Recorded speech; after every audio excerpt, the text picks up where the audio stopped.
I can't believe I've been traveling with an Al-Bhed, a heathen. You're wrong. We have nothing against Yevon. You Al-Bhed used the forbidden machina.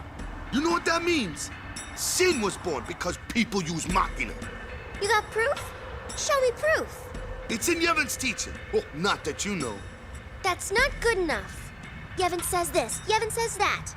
Can't you think for yourself? Well, then you tell me. Where did sin come from, huh? I don't know. You badmouth Yevon, and that's all you can come up with. Shut up!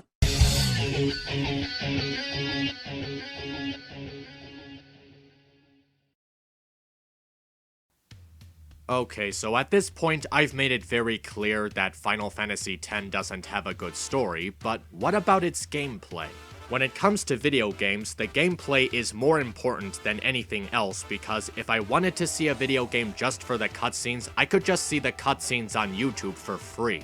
With the story of Final Fantasy X already being so bad, it's up to the gameplay to be Final Fantasy X's saving grace. And let me tell you, for an open-world RPG turn-based combat game, it failed spectacularly. Firstly, the game feels too linear, and for an open-world game, that is inexcusable. Sure, you've got a lot of nice-looking settings, but a lot of the paths you go down are just these straight lines. There's little maneuverability for the player with this kind of design, and it makes you feel like you're just going in one direction the whole time.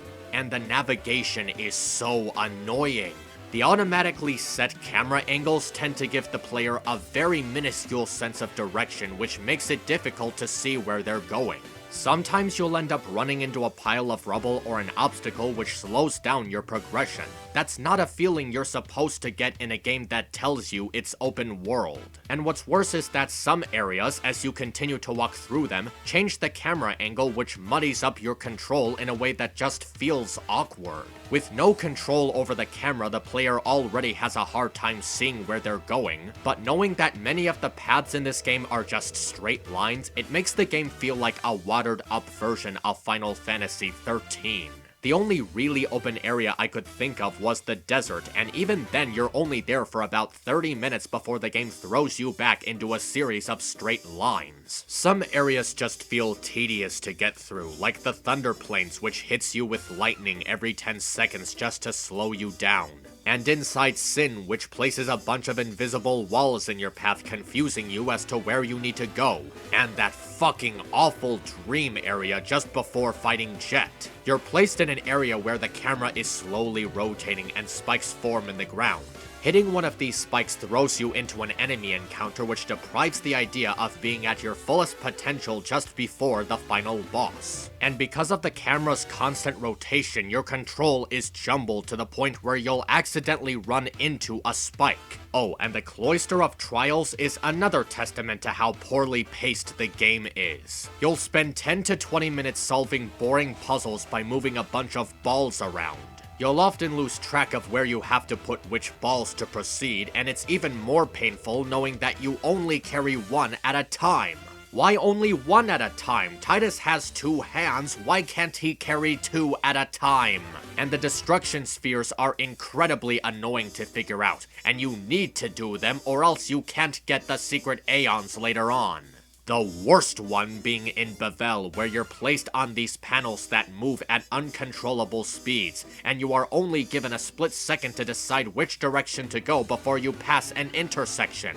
You don't have any control over these panels, and you're never given enough time to decide since the panels move too fast or too slowly that by the time a pointer is facing the direction you want to go, you'll have already passed it. They don't even add anything to the story, it's just shitty padding for the sake of shitty padding. The combat system is changed from real-time with pause, and instead is turn-based this time around. Now surely this must be the game's saving grace, right? The combat is the most important part, and this game has received universal acclaim for it. Surely it must be good, right? Wrong! I cannot begin to describe how obviously flawed and broken the turn-based system in this game is. There's this bar on the side of the screen that tells you who attacks when, which can be used to your advantage if you kill certain enemies to skip ahead your own turn. The problem is that it has absolutely no sense of consistency. Sometimes Titus will attack first, but then sometimes Riku attacks first, despite that one of them has more agility than the other. Then there's the monsters who attack before you, but then suddenly these same monsters attack after you, and then it's rendered completely pointless because for some fucking reason, several enemies attack twice in a row. It's not exactly turn-based combat if it's not fucking turn-based. It becomes confusing as to who is supposed to go first or who goes next because the turn icon on the side of the screen constantly randomizes whose turn it is in each battle, even when you're fighting the same sets of enemies. There's also an issue with the cursor which is used to select targets. Of all the things you'd think this fuck-up of a game couldn't possibly get wrong, even selecting your targets feels glitched. Just like the exploration, all of the enemy encounters are done with automatically set camera angles, some of them using multiple camera angles in the same fight. And with each different camera angle, your control over the cursor is either reversed or switched. You try to target the enemy next to that one, but then the cursor will flip onto someone on your team. Same as with healing. You'll try to heal Titus and switch the cursor to him, but the flipped control over the cursor targets your enemy instead. This isn't something that should happen because my targets are aside each other, so left and right and up and down should have the same result. But they don't. And not knowing which camera angles flip your control over the cursor is an irritation that accompanies the combat throughout the game, which slows down the action in a way that I didn't think was even possible. With the combat being turn-based, it's expected that this game would use random encounters where the game comes to a screeching halt every 25 seconds and forces you into a fight with the same sets of enemies. This was always a bad idea, but what makes the random encounters in this game especially atrocious is that they're completely impractical. They are constantly happening in situations where they shouldn't happen. When you're next to a civilian you can talk to, when you're near a safe sphere, even when you're half a second away from entering a building, the glass-breaking random encounter screen pops up and drags you out of whatever you were concentrating on. There should clearly have been more areas where enemy encounters don't happen because knowing you can be thrown into a fight when you're literally half a second away from saving your game is incredibly annoying. And the fucking status ailments. Why is it that every RPG has status ailments? Why do people think it's good game design to implement features that slow down the game by repeatedly reducing the player's ability to perform properly while sapping their health? There will be plenty of moments in the game where enemies inflict you with a status ailment and you're wasting your turns removing them, giving the enemies more turns to attack you. At the worst of times, they end up hitting all 3 party members at once, or they can't be removed, or they prevent the use of magic from the only characters who can get rid of ailments by using magic, forcing you to go through your items. If all 3 party members are hit with confusion at once, you completely lose control over the battle, and you're forced to watch your turn be wasted, unfairly losing HP to yourself and dying as a result. It's also completely unfair that several enemies in the game are completely immune to the ailments that they cast onto you, giving them an unfair advantage if that's the only thing they're gonna spam. The worst ailment in the game being petrification, which will completely remove an ally from the battle if they get shattered, preventing them from leveling up and reducing the number of fighters you can have on the screen at once. And speaking of which, why is it game over if I lose 3 of my party members when I still have 4 left in reserve? Do they just shrug and go home? I shouldn't be forced to watch a screen saying I lost when I clearly still have fighters left to control.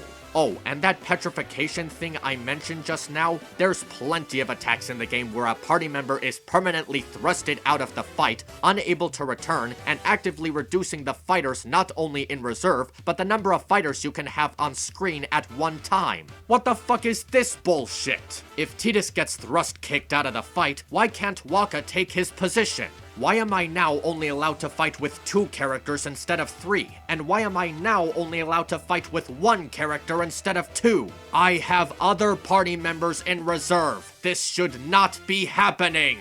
But what's truly horrible about the combat is the ambushes. Oh, fuck whoever got the idea to put these in the game. This is where the monsters you fight randomly get to attack you first, leaving you open for overpowered attacks and draining HP from your team without a chance to recover properly. You'll never be prepared for them since they show up whenever the fuck they want, and later ambushes can result in an automatic game over if they use Stone Breath as their first attack.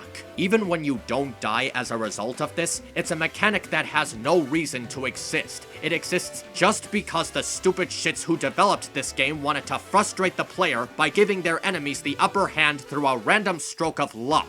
It's bullshit, especially when all of the monsters concentrate their attacks on a single party member, which happens quite often. Something that I need to bring up is that the thing that determines who goes first is who has the most agility. This results in breaking the idea of the game being turn-based, since the agility will make a character take 2, even 3 turns per session, while others just get 1 turn per cycle. Additionally, Tidus, Yuna, and Riku have the highest agility in the party early on, and you have to make sure that they're at the front each time, or else enemies will end up attacking you without ambushing you. Nearly every enemy in the game is faster than Auron and Lulu, and Kamari if you didn't have him follow Tidus in the sphere grid, so every time you finish a fight, you have to waste time reorganizing your team's formation so Tidus, Yuna, and Riku are at the front. Every single time. Imagine how much of your time was consumed from this concept alone. It's especially annoying if you absent-mindedly forget to rearrange your team before the next fight, understandably because you get tired of having to do it every single time.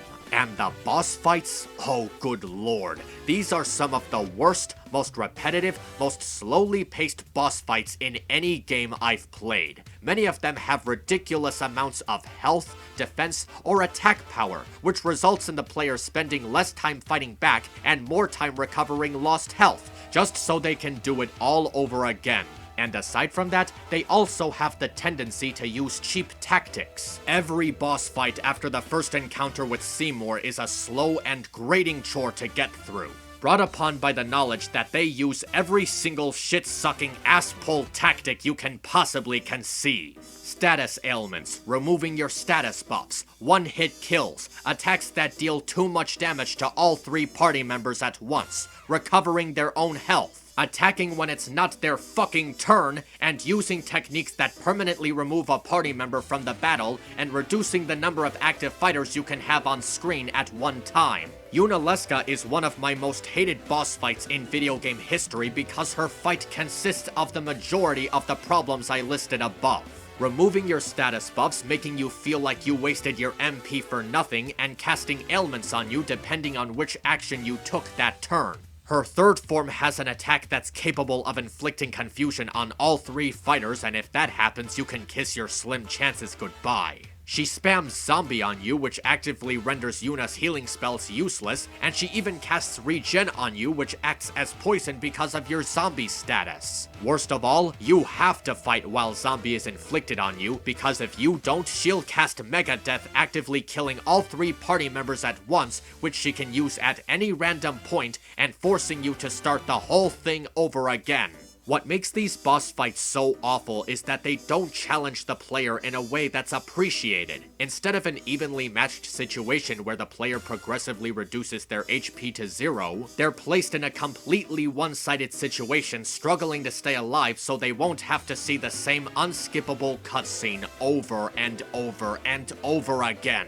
But it's not just the combat that's complete crap. We also get the mandatory and compulsory time-consuming side quests and minigames. Oh, what joy.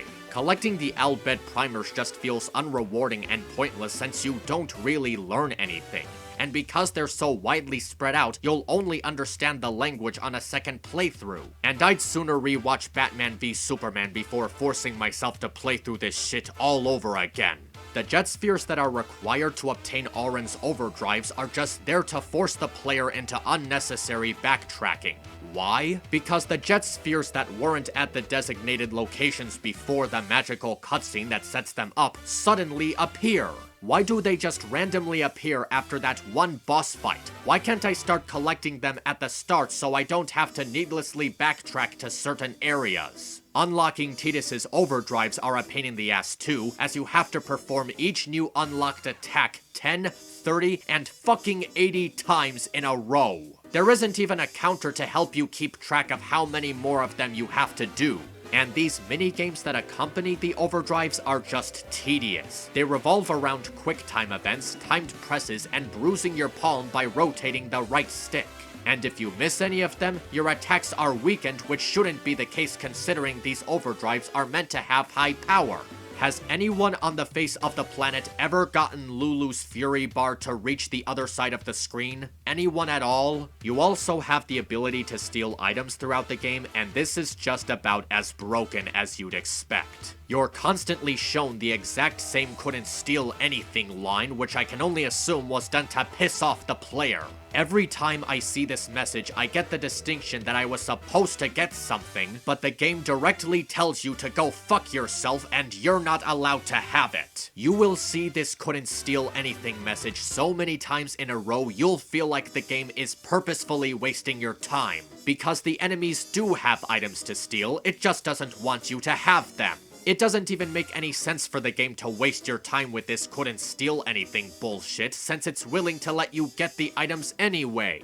Oh, you'll eventually get them, says the game. You just have to be patient. Fuck you, Final Fantasy X. Suck my piss. And look at this. I'm clearly stealing an item from an enemy that's asleep, and I still get the couldn't steal anything message. I was unable to mug an enemy that's completely asleep, unaware of my presence, and is unable to defend itself from my movements. What's worse is that this failed stealing mechanic is tied into Riku's role in combat. Without items, she's practically useless, so this stealing mechanic is being forced onto you just so that she can actually be useful to you. And then there's the celestial weapons. Oh, mercy on all the souls who were actually stupid enough to waste their time collecting these fucking things. Because I'm one of those idiots. Obtaining the sigils require you to play through excessive minigames and side quests that take far too much pleasure in distracting you from the main story. It wouldn't have been so bad except for how impossibly repetitive, time-consuming, and needlessly hard they are. I'm not even gonna bother wasting my time talking about the Blitzball bullshit, considering that its problems are so blatant and so obvious that I would just be repeating something so widely known. Butterfly hunting is a pain in the ass because of the narrow walkways you're forced into, which makes it more likely that you'll run into red butterflies who summon monsters. And these red butterfly battles cannot be skipped. You can't flee from them, so you're forced to suck them up. You're only given a specific amount of time to catch all the blue butterflies, which is already hard on its own because of all the automatic camera angles taking away your sense of direction, and if you end up touching even one red butterfly, or if you pass up a blue one for even a fraction of a second, fuck you, no Kemari Spirit Lance, start the whole fucking thing over. The same thing goes for Lulu's sigil in the Thunder Plains, where you have to dodge lightning bolts 200 times in a row. You are constantly pressured into pressing the X button at just the right time or you get struck by lightning. You're given a quarter of a second to press X when the screen flashes, and there's no counter for how many times you've dodged. So you have to multitask between dodging bolts and keeping track of how many more times you have to do it. And it's completely impossible to pull off if you don't have a no encounter equipment on you, as enemy encounters would fuck up your progression with this. Cactuar hunting has you running around the desert aimlessly for about a half hour, which is boring as fuck. And monster hunting is completely pointless since aside from Auron's sigil, your only reward for collecting fiends for this old shitbrain is paying Gil to fight impossibly and unfairly overpowered monsters which you'll only have a ghost of a chance at even lasting 3 minutes against if you bother to force yourself through the god-awful leveling system. Even collecting the monsters themselves is a slow and tedious task. You have to rely on the game's random monster generator, and you have to capture the same enemy so many times in a row before completing the monster arena list. And guess what? You don't have a counter for how many times you've caught them. You'll often lose track of how many of which monster you've obtained, and you have to waste time going back to that stupid old guy to remind you of how many more times you have to do it. 3 words. Fucking Chocobo Racing.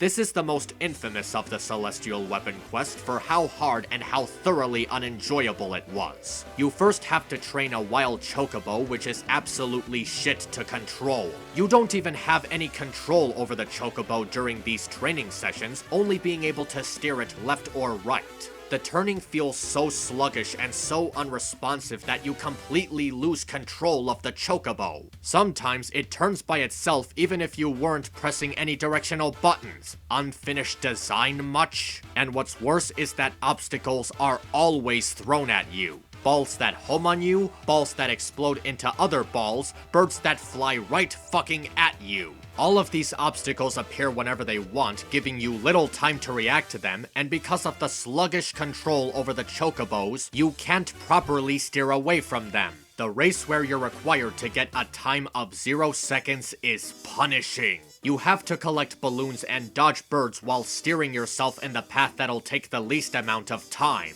The constantly readjusting camera makes it difficult to maintain control over steering your chocobo, and birds are constantly filling up the screen, coming in at you from too many directions at one time. They also place a bunch of invisible walls in your path that practically force you into running into birds. Even if the above isn't an issue, collecting balloons always will be. They have extremely small touch boxes, making them difficult to grab. And if you don't collect enough, you lose the challenge by default. The readjusting camera confuses your sense of direction, messing up your movements, which results in you always grazing past balloons that shouldn't be missable. And you have to keep track of collecting balloons while also dodging birds. Worse yet, the placement of the balloons is completely random each time. Some balloon placement generators are set up in a way that it's impossible to get 0 seconds on your time because they're too few or they're spread too far apart from each other. And that stupid bitch you're racing against will most likely hog balloons from you, throwing you into a state of frustration and messing up your concentration. But the worst thing about the Celestial Weapons is that they are 100% pointless. By the time you get them, you'll be fucking sick of playing the game because hundreds of hours were spent trying to obtain them when you'll only be playing the game for a couple of more hours anyway. By the time you're allowed to pursue this equipment, there's no more enemies you can challenge yourself with. The only remaining monsters are the arena enemies, which can be avoided altogether, and the Dark Aeons with penance if you're playing the HD version. Even that's completely pointless since all you need to defeat any of these enemies was getting Yojimbo to use Zanmato. There's no reason for me to spend thousands of hours leveling up or obtaining this equipment when all I had to do was get Yojimbo to use Zanmato. Jesus Christ, I need a break from this. Stick around for the last part of this review for this god-awful game while I go get myself some aspirin.